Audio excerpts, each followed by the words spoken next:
Masechet Shevuot Daf, Mem Zayin Amud Aleph, 11 lines down. Next part of the Mishnah. Hazrat Shevuot Lim Komah. Mention if both people are suspected of not being able to swear, can't swear. It goes back to its place. The Quran says Lehechem Hazrat. What does it mean? It goes back. Back to who? He says the rabbis in Bavel said Hazrat Shevuot Sinai goes back to Har Sinai, meaning none of them pay. Status quo, nothing changes. Rabbateinu Shabbat Yisrael Amru, where rabbis in Eretz Yisrael said, Hazar Shavuot leMechuyaba, the Shavuot goes back to the first guy who was Chayav, the first litigant was Chayav, and since he can't swear, he has to pay. When it says that rabbis in Bavel is referring to Rav Shmuel, Rabbateinu Shabbat Eretz Yisrael Rabbi Abba, and rabbis in Eretz Yisrael is referring to Rabbi Abba. Rabbateinu Shabbat Rav Shmuel, we know that Bavel's rabbis are referring to Rav Shmuel. The Tanna Mishnah says, V'chein hayitomin lo yiparu ela b'shvuah. It says in the Mishnah, orphans can only collect the debt for their father that died, owed to their father that died, only if they swear. We asked of them, Iman, who were they swearing from? Ilim, they're swearing from the borrower himself of one shakib lo shvua inu b'shvua. Their father would have collected without swearing. Now they have to swear. Allah must be the Mishnah teaching you as follows. The orphans of a lender can collect from the orphans of the borrower without swearing. But Rabbi Shmuel, they both Rabbi Shmuel said, that only applies when the lender died before the borrower died. The borrower died before the lender. The orphans would have already been hayav to swear to collect from the debt. The father would have had to get to collect from the lender's children. He would have had to swear already, and therefore, if now a person can't transfer a debt that's chayav via shavua, and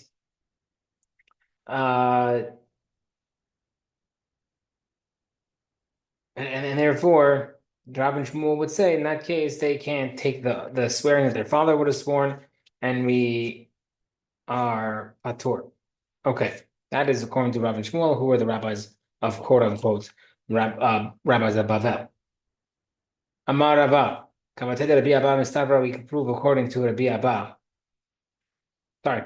Next part, skip. Rabbi Tinner Shber Israel have Rabbi Abba. We said that rabbis of Eretz Israel is referring to Rabbi Abba. That who got the Chazan Askan Havrat, like Rabbi Ami Yativ Rabbi Mahamakmei, it has the Hafik Damine. Amar Le in Hati Vidi Hazvi. This famous case we had it earlier. Guy grabbed a silver bar from his friend. They asked the rabbi, what should I do? And then they asked him, the one witness who testified the guy grabbed it, and the guy admitted he grabbed it, but he grabbed his own item. He said, I'm grabbing it back. Now, how do we judge it? We can't make him pay back for it. Because no two witnesses said he grabbed it. Nif today can patur from paying, because there's one witness that did see it. Become go swear. But the problem is he already admitted that he stole it, so how can you make him swear? It's considered a gazlan, and therefore a gazlan can't swear. He says over there, since the guy is chayav shvuah that he can't do, he has to pay, and therefore he has to pay it back. That's according to the Abba. Okay, Maraba. Proof according to the Abba. The Tanna Rabbi Ami Shavuot Hashem Tia Ben Shnehem pasuk says regarding a guy who a shomer, a watchman who's watching someone for something else, and an accident happened. It says the Shavuot Hashem happened between them. So what do you mean between them? V'lo ben Yerushin happened between them and not their orphans after the deaths of a borrower and lender. Was the case. If you want to say where one guy said to the other, my father lent $100 to your father, and the guy says, no, it's 50, not 100. If he did partial admission, I don't care if it was him or his father, it's chayav shavua. I'm going to talk about a case. The guy said to the other guy, my father had $100 by your father. But he says, I know definitely he borrowed 50, but I don't know about the other 50. So he didn't deny the second 50, he just didn't know. So now, if you want to say that was the actual guy himself who admitted half but did not know about the second half, he would have been chayav for the full amount. Therefore, the pasuk teaches you that you're patur if it's the orphans. Only between the guy himself you be chayav. The guy himself would have been patur as well if he said, I don't know about the second half. Teach me about the orphans. Therefore, We see from here, it's a proof according to the Bible that if the guy can't swear, he has to pay. Proof. Okay. Rabbi Shmuel will argue against that. I have to explain something else. Hi, Shevuot Hashem Mai Kadosh. What to do with that pasuk? Bibali Kezanim Barak says, Shimon ben Tarfon Omer, Shevuot Hashem Tiyeh ben Shneim, Milamed Shevuot Halal Shneim. That teaches you that the punishment for swearing applies to both of them. Yani, if the guy swore falsely because of you, you're both hayav. Gemara says, Shimon ben Tarfon Omer, how do we know? Now we're mentioning other things that he said. How do we know that if someone helped out a person commit adultery, so not the adulterer or adulteress, but let's say he covered for him or he helped him out. How do you know it's chayav? Lo tinaf, lo tanif. Don't cause it. But Pasuk says that Bnei Israel slandered in their tents in the midbar by the Meraglim. Shimon b'tev tartem v'ginitem ba'lo shemakom. You spied out the land of Eretz Israel and you spoke badly about Hashem. Okay. Ad nahar hagadol nahar perat Shimon b'tev another thing he said. Kerav legabe da'aninan ve'idna. Means if you touch something that is kadosh, you will become kadosh. Because why? The intention is that the Nahar Perat, the Euphrates River, was kadosh. It was great. But it wasn't actually physically great. It was because it was great because outside of Israel. The Bereish Matana, Eved Melech Melech, he also says that the servant of a king is like a king. And just like the Euphrates River is outside Eretz Israel, but considered great because borders Eretz Israel. So too, in general, things are like that as well, the association. Okay, next part of Mishnah. I mentioned a storekeeper and his wages. So if we mentioned the guy had the case, we explained it was a guy had I told the storekeeper to lay out the money for my worker, and he says I paid them, but they say they didn't get paid. The workers swear that they did not get paid, and they could get paid, and they get paid.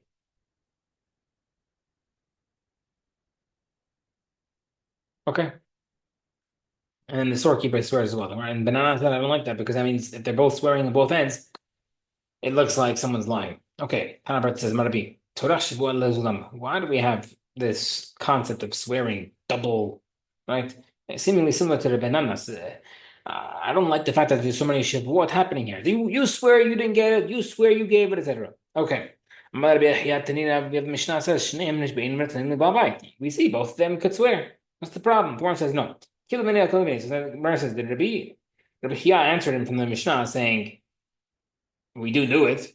Not that you can't go against the Mishnah. So the question is, did Rabbi accept that or not?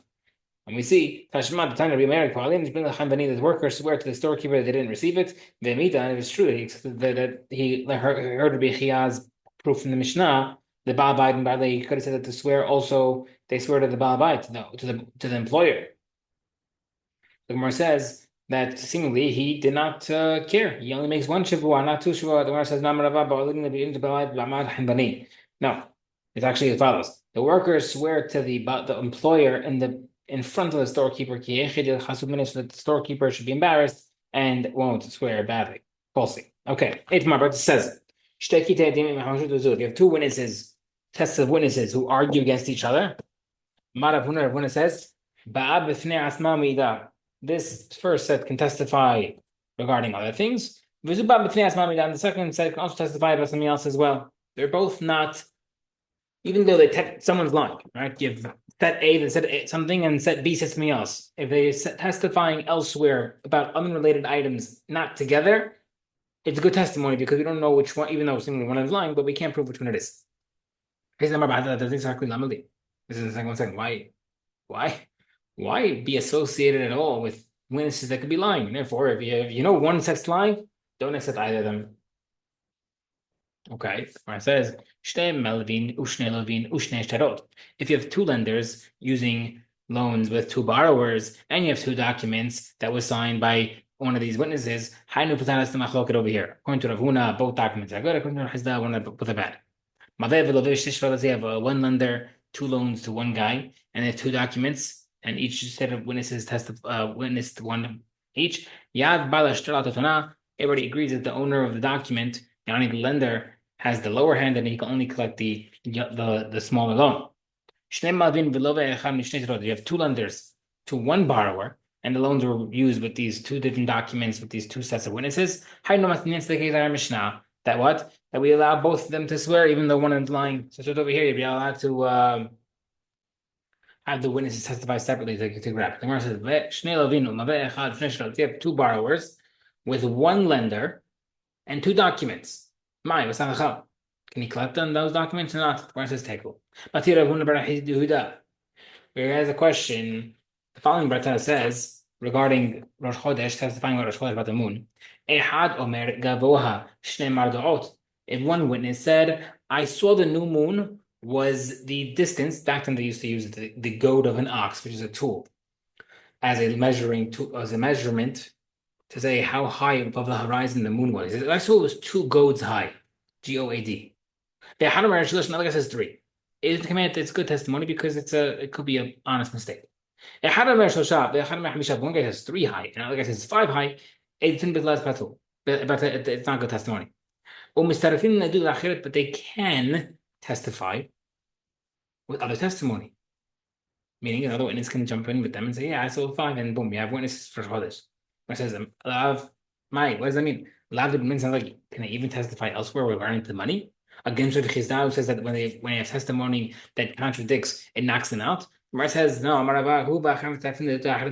only combine for Chodesh testimony, because at that point, if you have 2 witnesses, the second guy jumps in and says, yeah, I also saw 5, you have 2 witnesses saying 5, and one guy saying 3, boom, you don't have pistol witnesses anymore because 2 versus 1, 2 wins. Okay. One guy told the store owner, give me a dinar's worth of produce, and the guy gave it to him and he said, pay me back, and he said, I already paid you. And the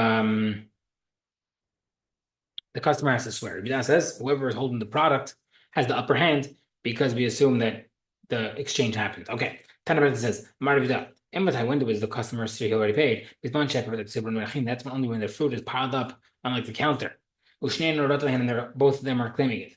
If the customer already loaded it onto his back in his bag before they start arguing, the storekeeper who's trying to extract payment has to bring the proof. Okay, that's like the case of the money changer. We mentioned as well, the guy asked for the money, the guy said, no, I already gave it to you. You have to swear that you gave it. We said over there that the money changer won't give anything unless he got paid first. Okay. Why are there 2 Mishnayot? There's 2 cases in the Mishnah. Money case and the fruit case, what's the difference? I mentioned in the first case regarding fruits. Maybe in that case, Hachamim would hold that you have to swear you paid. Because fruits can spoil. Maybe because it might spoil, the guy won't wait to handing it over before selling it and handing over the fruits. Therefore, he could still not have gotten paid yet. Regarding change for money, maybe Rahami would agree to review that you don't have to swear because maybe he would agree in that case that you would not hand it over unless he got paid. That's what we need in that case to teach you. You mentioned the second case of the money. The Hakam only in their review that would say that you don't have to swear because he wouldn't have given the money changer would not have given the money because without first getting paid. But in the first case of the fruits, that a guy must swear because maybe he would have gotten the fruits early. Therefore, we needed both cases of the Mishnah to teach you that in both cases the guy has to swear.